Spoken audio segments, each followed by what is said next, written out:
the older veteran player of this team. You know, been through so many iterations of LGD, played on VG as well, and finally he's come back to lead his own team last year. And then Monet, as you mentioned as well, like again the youth, you saw him play so well at TI, that Virtus Pro. I still remember the high ground faceless void, the BKB that basically turned the fight around. Like just such a mechanically skilled player, given this environment to thrive in. In terms of Vega squadron draft, they'll get their fans out of the way. They've got some experience on this team as well.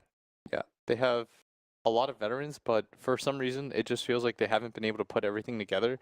They have a guy on their team like Zayak, who is relatively new to the scene, and he has performed. Like his Winter Wyvern the other day was absolutely monstrous, but for whatever reason, like good collection of stars, old and new, but at the same time, like I don't think they've exceeded their expectations quite yet. They haven't gelled quite the way that we would have hoped. So I'm not sure about this, but I think was Zayak drafting before? Because I remember I think Sharma was drafting back a few months ago.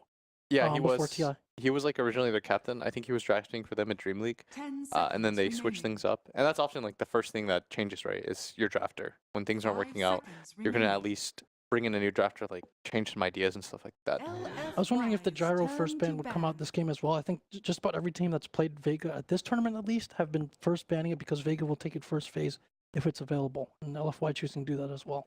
Yeah, they want to play a very safe and stable game. They don't want anything thrown at them. I think if you're the favorite team, you want as straightforward of a game as possible. There's not a whole lot of cheese in Dota, but at the same time, like you want to deny the enemy team's most comfortable pick, even if you're okay playing against it. That's why similar, like they get rid of the Razor so they don't get Razor Omni'd. If you haven't quite figured out like the way around that, obviously they were the team that got knocked down here in the first place by Razor Omni. Yep. Do you think there's any hangover from that, Will, in the sense that they probably should have won that series? Yeah, and that's the weird part is we say like they probably should have won, and they're likely the better team. Like, I think they might be a bit better than Newbie, but in terms of like the drafting, it wasn't quite there for them. And so I think it starts today, right, where you're going to start to shore those weaknesses back up, understand drafts a little bit more. Now you've had time to prepare.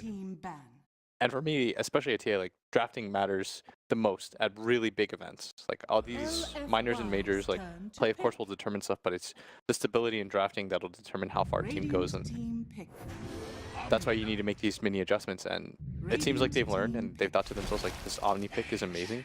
And on the flip side, Vega, take one of the best anti-healers in the game. Do we feel there is an opportunity for Sneaks for Vega? I mean, you briefly touched on it. They were the team that did it in the upper bracket as well, but they could only do it in one of the 3 games. Yeah, if you get brooded, it's a little bit unfortunate. The weird thing about Dota Cheese is like, you kind of always see stuff coming for the most part. Like you have time to respond to it. It's not like other games where, you know, you get like 6 pulled in StarCraft. You have like, you can't really do anything about it because you don't know what's coming. But at least in Dota, like there are some clues and hints in the draft, and like even past the draft, once the draft ends, you can kind of formulate a quick game plan at least, so you don't just get completely bombed out. How important is Kips in that booze right now? I think very. I think that having a coach, it depends on who you talk to. Like some people think that coaches or whatever, but obviously I wouldn't say that. Being a former coach, I think that it's always going to be a useful role.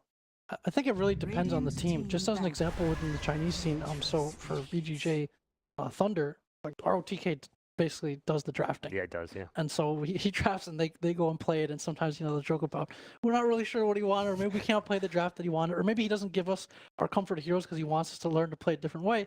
Versus, I mean, even VG Gaming, like, you know, I don't see Lanham relinquishing the drafting, but Mikasa is a big part of kind of helping him out with that. And obviously some coaches would probably focus on different things as well, whether it's lane mechanics, whatever the player's weaknesses are, versus not necessarily all the big picture stuff. It really depends on who you have in the team to fill that role already. Yeah, very well put. Deuce ban from Vega. Oh, I really like that Venge pick.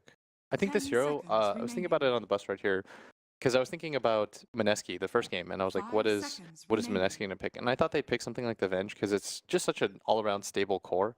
Like this hero, it comes with the stun, the swap is very nice, the Vengeance Aura is amazing, the Wave of Terror allows you to Roshan very early, just like a really well-balanced hero. Not like particularly strong in any way, like her scaling is kind of whatever, but in the laning phase, because she has a stun and it does high amount of damage, like she doesn't have these like glaring weaknesses that a lot of heroes have. And self-sufficiency is usually the name of the game for them with Monet. Like again in the past, I wouldn't say they sacked him, but they would put him in pretty tough matchups. He'd often have to go catch up by himself later. So Venge solves that. He can kind of fight on his own. And then also, if you look at some of the other cores they like to run, if it's something like a DK or something else mid, like a hero that's more maybe for control than damage, especially for the Omni Knight as well, the Venge just naturally kind of improves your whole ability to output damage as a team. Yeah, and I'm thinking right now of like offlaners for Vega. Last time they ran AA, they did something like the Axe, and it looks like LFY already banning out the majority of the offlaners because they have their own flavor pick. In the Omni Knight, they don't want to play against the Tide, and the Brewmaster is a really common choice nowadays against the Omni because you can dispel, you can just cycle in the Omni in the air, get rid of his threat entirely. It often feels like there's, despite his popularity, there's like a lot of heroes that match up fairly well against the Omni Knight. Like you think of like Razor, or like you said, they're like an Ursa, like you mentioned the Brewmaster. It feels like it's a bit surprising almost at times that he's so highly valued, despite there being different ways to deal with it. It's just his teamfight presence is pretty much unmatched. You give a hero a free BKB like that in itself is pretty amazing. 10 seconds remaining. But for Vega, early tiny pick, I think this hero, even with some of the nerfs that we saw, is still incredibly strong. I think they need some more follow-up though. Like the Axe last time was the pick for them, but they have to go for the Rubik, which is the other support counter. Although now they... Great against the Omni. It is. But they don't have like a ultra hard lockdown. The majority of the damage is going to come from the tiny in the burst 10 game. seconds remaining. Like neither of those heroes 5 are seconds like a really remaining. catch Radiant team pick. sort of style, and more Enchantress. importantly, they have trouble ganking mid. It's not super easy for either of those heroes to roam aside. Like Rubik can make a gank happen, but he doesn't have a heavy amount of burst or anything like that.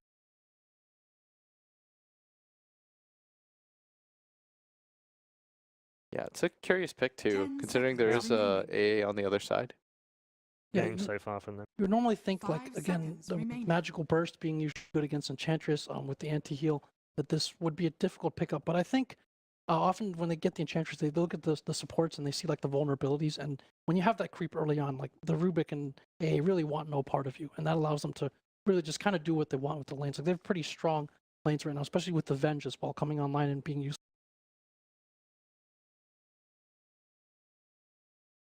So for Vega, they still need one of their two. The most common hero I've seen so far for G has been the Mirana.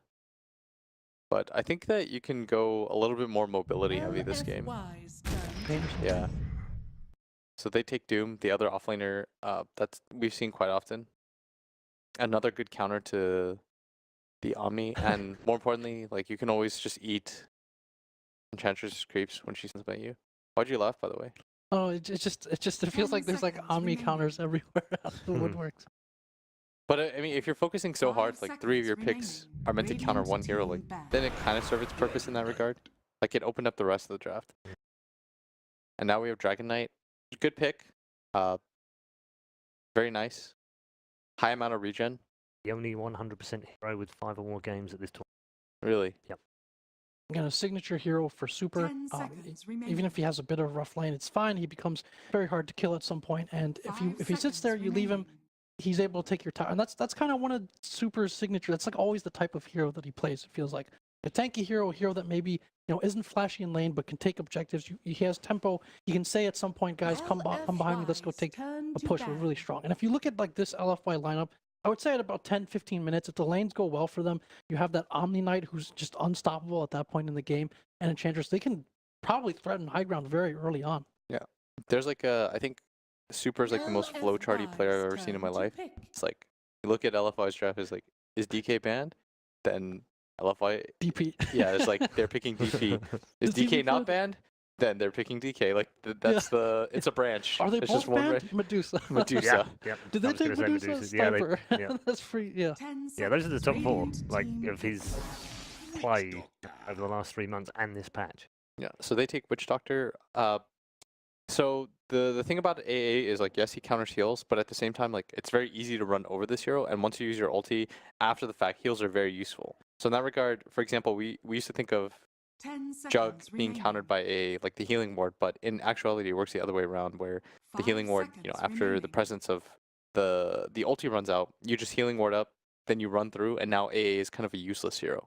So if you can kind of survive that initial burst, AA becomes a lot weaker, which is why, of course, Vega have drafted so heavily around the initial initiation. Like with this tiny, this Doom, they're kind of like all in on the first fight. And that's why LFY are picking something a little bit more counter initiation heavy, a little bit more tanky, so they don't immediately get bursted down. Final pick of the draft Quad. with Vega. Ursa. Choose your And they're going with an Ursa. That's a sick Ursa game. That's a really nice Ursa game. It's like pretty good lanes just about everywhere. Yeah. Mid probably becomes pretty hard for DK. It's very good against the DK. It's very good against the Omni Knight in lane if they decide to do it. Like they'll win either of those lanes regardless of where they put him. And if they put him mid, then he'll have a very nice game against Super. Jack, final thoughts? I like the synergy from LFY. They're a lot less ult dependent. They have a lot of stun. It feels like they have very good early game timings. If this Enchantress gets off the ground, Vega could see themselves losing towers very quickly, losing that Roche, and just I like LFY's lineup, and I think that in terms of how they've played as a team, their general form, I would put them as the heavy favorite in this game. Yeah, I don't think we can agree with that too much, can we? LFY find themselves in trouble in this best of one, but they are the big favourites. Can they confirm that status? Find out as we head to the arena with Lyrical and Lacoste.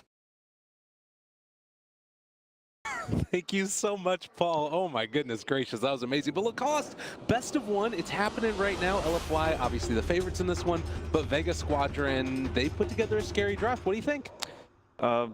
If LGD had Vegas draft, I'd go with their draft. But I don't know, it's a best of one, man. Anything can happen. It's still a Dota game. Absolutely. A lot at stake here, so. A lot at stake, a lot on the line. You know, I was in the bus coming over in the early morning with the Vega Squadron team. G was 15 minutes late, roughly, so I had to give him a little bit of flame for that one. But he's here now, you know, he's showing up good. And I think that, really, to me, these are both teams that Vega Squadron, I don't think they have any pressure on them going into this. I think that they're coming in as the underdogs. They know that. And LFY, you know, they just lost that series the other day, probably don't feel good about the way that went. I don't know, underdogs sometimes show up good. It's always easier to play as an underdog because pretty much you got nothing to lose if you win. I mean, it's a win-win situation for you as an underdog. They might actually catch the Super here. They're looking for him there, the Dragon Knight, but he does back away. The rest of LFY just going to be able to walk back by the tower as well. Are they going to try and fight this? There's no way, right? 30 seconds. No, to Ursa was such a good pick. It counters both Enchantress and the Dragon Knight in a mid lane. Also, kind of a counter to Omni Knight, forcing him to use the GA. I was thinking about the build on Ursa because Guardian Angel, like, you can't dispel. Right. So Nullifier might be the item on Ursa later on. I mean, Doom is gonna try to find the Doom, obviously, on an Omni Knight. But I don't think I have. Okay, I'll keep that for later. Yeah, as they are going to be able to find a quick little stun there. Afterlife still able to pick up the Bonnie Rune. Yeah, Nullifier, though, it feels like it could be quite good this game. Yeah, on Ursa. Also, AA works good in theory against the heals from Witch Doctor, Ench, Omni Knight, but you're not gonna have a blast on 3 heroes. You can't set it up with these heroes. So in theory, it works well, but those heals are gonna come out eventually anyway. For sure. Yeah, it's sort of tough, and maybe you could like do some shenanigans where you toss into Ice Blast, but that's always going to be a little bit tough to be consistent with, as G in the mid lane, holding on to his branch, which we've seen time and again, this Tiny just sort of dominate the mid lane. You had some choice words about the Tiny and the branches. Oh yeah, well, the words were, Tiny looks like he stole a toy from his big brother, and big brother is actually coming home, and now he's afraid, panicking, don't know what to do. Look at him, just... What a guy. I love Tiny. He's just a cute little... Yeah, I mean, if you look at the matchup on mid, Tiny is actually having a better time than the Ursa maybe would. But Ursa on the bottom lane will need some help eventually. Omni Knight is a strong laner, especially with the help from Enchantress. She already has Blightstone, which cripples Ursa a lot. He's a naturally high armor. Yeah, and she's really quick, can move away from any type of right clicks that might come in from the real you, Mr. Aloha Dance down there bottom. But at least for the moment, you take a look at the CS across the board, and things looking okay for Vega. 9-1 right now on the Tiny in comparison to the 5-0 of the DK, and Although he's still getting harassed a little bit, he's able to pick up a couple CS here and there as the overpower comes out. A lot of damage. The real you needs to TP away from this one all the way back to the fountain. Oh, this is really good for LFY. I'm not sure why Vega is contesting the top lane. Ursa is the one you want to give a free farm to, so he can get good timing on a Blink Dagger and just snowball from there. And they're just sort of set up over there by the runes, and in the meantime, Afterlife, I mean, he's having a nice time up there, 9 and 5 so far, as Slayer is going to rotate mid and I guess secure himself an an Invis rune. Is there any chance for a kill at all there against the DK mid lane with that? Maybe if he stands at the tower and he tosses him back, but it's unlikely that's going to happen. He might want to try to go for a chick snipe. That could be pretty nice. Yeah, Slayer back there behind it. Ursa's losing a lot of gold. He TP'd back and walking back to a lane, giving Omni Knight easy time. He's gonna have phase boots when Ursa arrives, and gonna be level 4 almost. Yeah, this is terrifying. And you give Inflame this type of a start, and LFY are just gonna be able to snowball with it. I mean, securing Doom's farm is not that big of a deal with Devour, and later on with 150 gold talent. He always pretty much farms. They should just focus on giving Ursa. But I think it might be too late to actually win the bottom lane now. That's really unfortunate. Monet was pinging out in the mid lane there. I think that they caught sight of the Rubik, so he doesn't make anything happen. And instead, gonna come down bottom. They're gonna try and bring him down, and well, the stomp to stop that, as they are not able to find the kill. So Omni gonna continue that spree, and well, up top, they're dealing some damage here on the Afterlife, who forced back behind the tower. Yeah, we didn't talk about Witch Doctor. Witch Doctor, pretty popular pick these days, counters one of the hottest picks right now, the Tide Hunter, and from what I know, it should work the same way against the Tiny. Because of the status resistance, it doesn't reduce the damage from Maledict, like the duration of Maledict. Yeah, that's the one thing that's nice about it. At least you're able to deal that extra bit of damage. It's just over a shorter period of time. We saw there as well the rotation in. Aku was trying to deal some damage, but they decided to turn and fight and take him down. Slayer takes first blood. Oh, there's...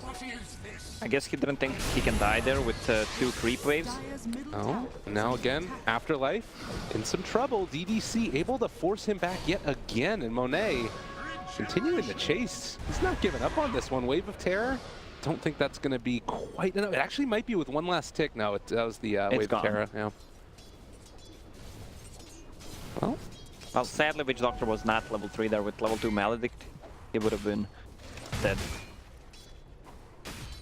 So that rotation down bottom, does that sort of shore things up a little bit for you for Real You, as he's still sort of squaring off toe-to-toe against the Omni? Well, look, Ange was kind of playing over aggressively there, and they punished her. I guess he didn't think he can die with 2 creep waves. Yeah. Doesn't end up working out like that. Afterlife just going to use the Shrine there. Top, G continuing to have a nice time mid, although Super has been able to catch back up over the past couple of minutes here. Look at Doom with Troll Creep, just being a fake Raid King, sending those skeletons. It's a hero we haven't seen in a while. Mr. Wraith King himself is... People were trying to pick it for a couple of games, then they realized it's still the garbage tier hero, so... Yeah. TP coming out from Zayak on a mid lane, also one more TP. They want to kill the DK right now. This would be a big one if they could find that kill onto Super, but meanwhile bottom lane, instead it's going to be LFY chasing Vega Squadron. They find the kill onto the Bearman, so... Yeah, really nice reading there from LFY. I guess Super should play cautiously now, because none of the heroes showed up on the bottom lane. Well, they do find the Avalanche. They're going to be able to get the pullback as well. Still holding on to that one. G trying to take him low. They have the toss with the Omni Knight rotating in as well. I don't know if they're going to be able to find this kill. Super is too damn tanky. It's still a DK. I mean, with the natural build on him, Soul Ring, that extra 6 strength plus Breathe Fire damage reduction. They don't have enough damage to actually take him down. Yeah, now walking up the hill. This is not where you want to be, Mr. Slayer. Oh my god. That's a ton of damage there, and Zayak can end up dying. Well, Witch Doctor is one of the heroes that is super good at the laning stage and can also rotate, especially with the max Maledict build. Yeah. Oh, and G Are they going to be able to find this as well? I mean, they've got a couple of hurl boulders. The small golem's still 10-second cooldown on it, but they're going to be able to bring in the rest of them with the maledict again onto G. This hero who's naturally usually able to survive in the mid lane is just getting ran at here and looking like he might go down. DDC finds the finish. Oh, plus they are gonna pressure the tower. Siege creep is ready. They have 2 more creeps from Eng. This tower will go down to... Oh god, and bottom lane, the real you, he wants to fight, he wants to take him down. Can they find the finish? No, he just gets punched in the face again. Inflame dominant. Yeah, it seems like the bottom lane fell apart for Vega. Well, maybe mid, Slayer, he's not left anywhere to go either. DDC finds another kill. G, TP's in, just wants to do something desperately for his team to try and pull it back, but it's just not looking like it's going to be Yeah, this tower is enough. going down. They have no glyph whatsoever. 3,000 net worth lead One more already. hit. 7 afraid. minutes. One more, please. Super. Spit it. Spit the slime. I just want to get that last hit. Tiny deny. G on top of things. I mean, that's the best thing that's happened for Vega this game so far. It's not great. Can we get a replay of that real quickly? I don't think so.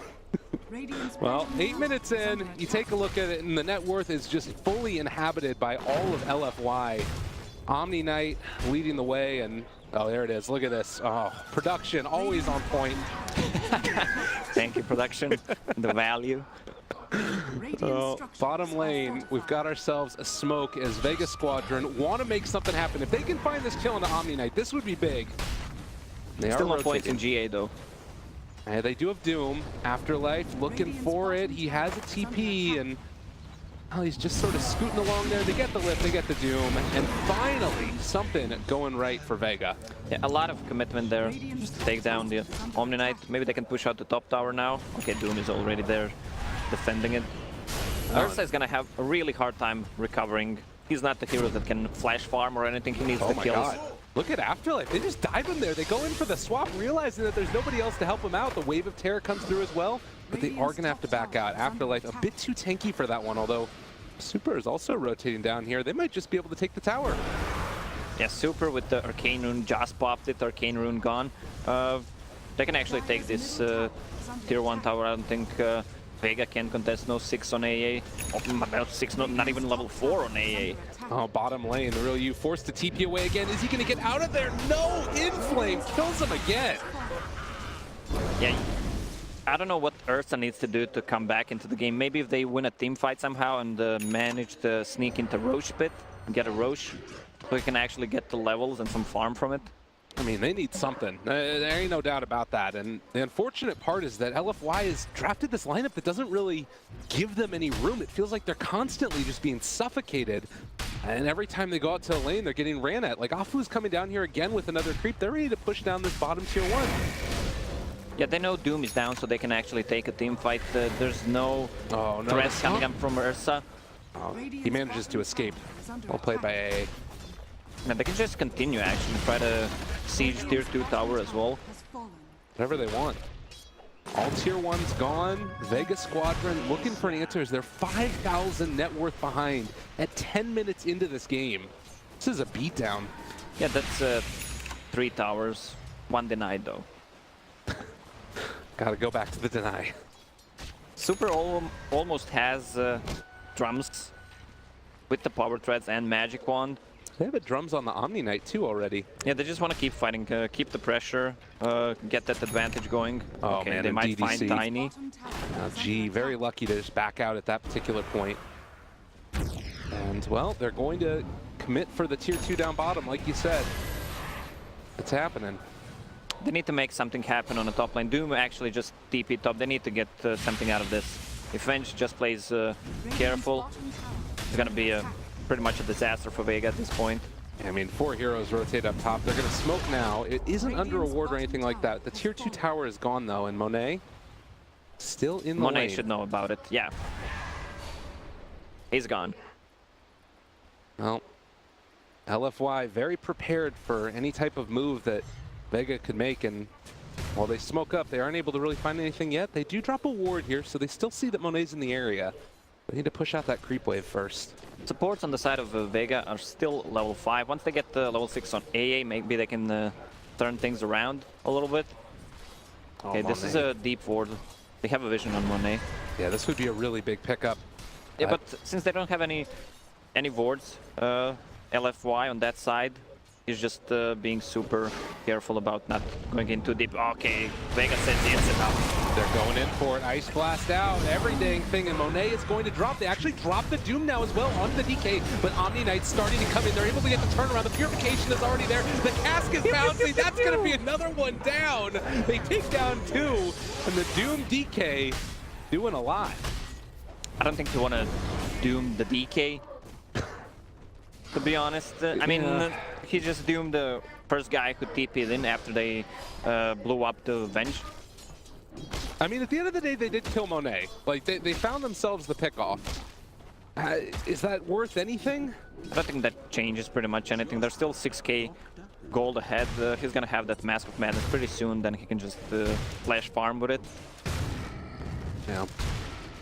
I mean, this is why Omni Knight is one of the hottest picks right now. He's top of the net worth, 6,000, 1k ahead of everyone, pretty much. And I mean, do you feel like this was just because they left that Ursa down there on an island the whole time? Yeah, because they left Ursa.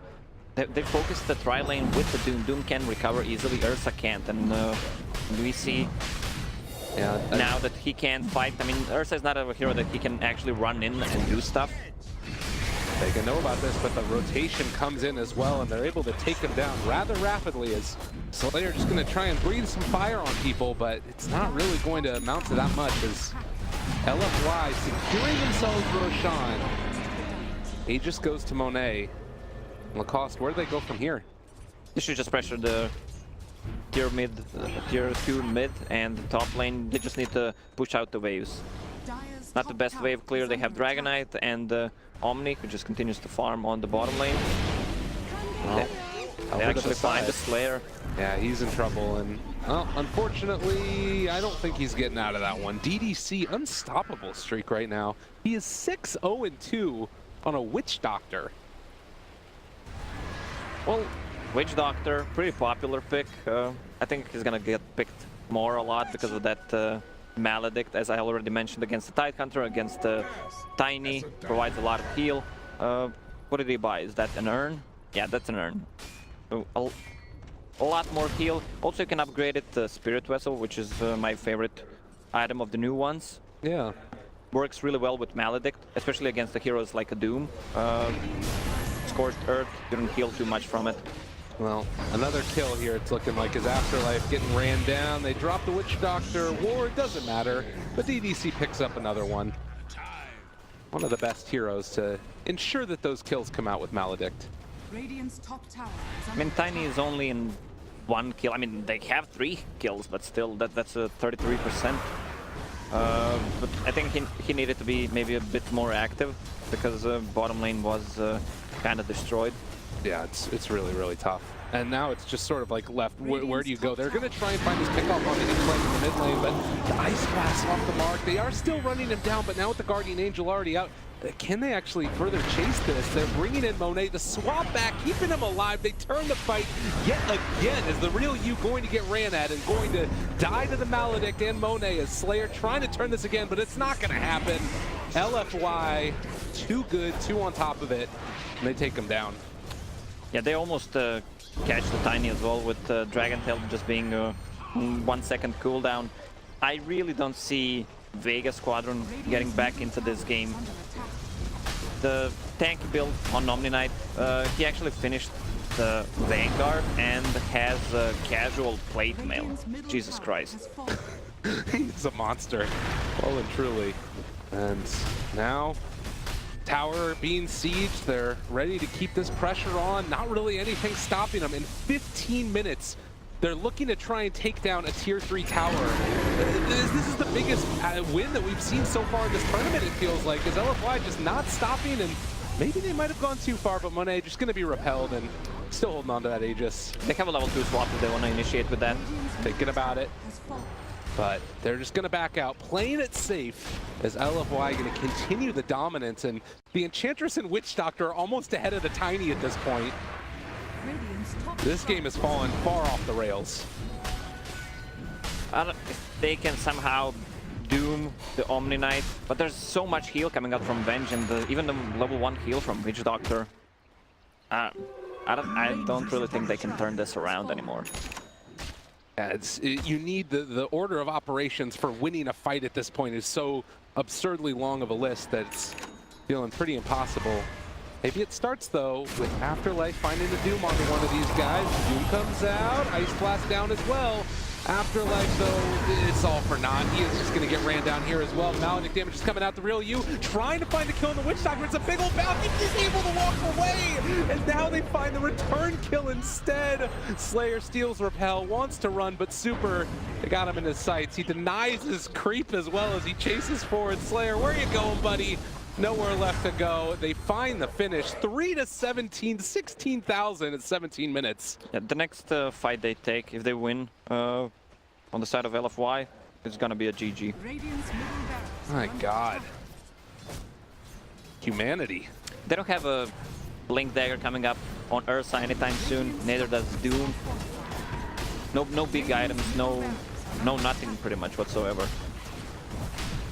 Well, a lot of questions being raised at this point for Vega Squadron, and not a whole hell of a lot of answers as the first lane of Barracks falls in 17 minutes, and Tiny just going to be swapped back in. Slayer tries to save it with a cute little play, but it wasn't enough, and the Guardian Angel to turn it back around. LFY just going to back out here. Afterlife, they need to find something desperately, but it's just so hard to take this fight, and they find themselves the Ancient Apparition, Avalanche toss, nothing. Tickling. They still have the Aegis on Venge. Yeah, that just expires right now. And maybe that's what they were hoping to find the fight around, but it was a buyback from Rubik in that last exchange as well. Omni Knight will have Shiva's Guard in 30 seconds. Yeah, and you compare that to the other offlaner, he's got drums and a Bassi. It's a rough one. It's a rough one, man. Even force staffing the creeps and then denying it in his face. Oh, Afu! Come on. Even Witch Doctor went for 75 damage talent, so we can contribute to the push. He's almost got a pipe! Yeah. DDC is 9-0-6. I mean, they took down 6-7 towers and Raxes. Yeah, that's a lot of gold. You said you don't really see a way back into it. I'm completely with you. This game is just feeling... I mean, you don't GG out if you're Vega Squadron. This is it. It's a best of one. There have been teams that have thrown bigger leads before, I think. I don't think you can throw this game, ever. Yeah. There's no comeback mechanic. Doom still 1.5k away from Blink Dagger. Ursa 1k gold away. They're just pressuring tier 1 tower and they're gonna knock in their tier 3 on the bottom. And they got a Sanjin Yasha on Tiny. They're still looking for a Blink Dagger on Ursa, who just has Mask of Madness and Phase Boots. But the shrines are going down. The pipe is done on Witch Doctor at 20 minutes. Shiva's Guard done for Omni Knight as well. Yeah, it feels like LFY is playing turbo mode while Vega Squadron joined for the normal one. It's pretty accurate right now. But 3-19, I almost said 20. I feel like I'm predicting the future here as Vega just looking for an opening. But again, we've got some of the best high ground sieging heroes in the game right now with the Venge having the Swappa ready. Mentioned Super. Yeah, I don't see the way of them killing the Dragon Knight. Okay, Omni's Doom go. Walking forward, this is a decent start. They're able to walk away from the Ice Blast, and now just backing out again. And if Vega chase too far, this is going to be terrible. Afterlife going to go down. Doom is about to wear off. Deruyu is already at 10% HP. They've lost to no Rubik, no Doom. They have buyback, but using it at this point is just going to further accentuate the lead that they've got. And tier 3 towers going down as LFY looking to finish off this game. They just tickled the Omni on his foot, and that was pretty much it. Yeah, they really don't care at all right now. I think LFY are pissed off about that other series the other day and going to prove that they're not to be messed with right now. Well, Real You being slowed, being stunned, being killed, most likely. He is going to drop. And that's it. GG's called by Slayer. That was the biggest stomp that I've seen in several months. Yeah, this was kind of brutal to watch. It never felt like they had a chance. I don't even know what to say anymore about that one. Like, I don't think the panel got back to the viewing section. I don't know, man. That was a rough game. Lacoste, I mean, all right, so congratulations to LFY for sure. They were able to take that one in spectacular fashion. You know, they're going to end up playing Secret later, if I'm not mistaken, as well. Thinking about that series and where you expect it to go, what are you thinking? LFY,